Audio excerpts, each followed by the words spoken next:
क्या जिसने पैदा किया वो इल्म नहीं रखता? वो तो पोशीदा बातों तक का जानने वाला है, हर चीज से आगाह है। वही तो है जिसने तुम्हारे लिए जमीन को हमवार पस्त बनाया, तो उसके रस्तों में चलो फिरो और अल्लाह का दिया हुआ रिज्क खाओ, और तुमको उसी के पास कब्रों से उठकर जाना है।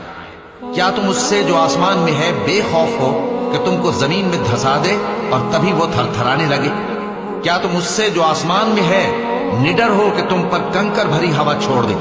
सो तुम अनकरीब जान लोगे कि मेरा डराना कैसा रहा।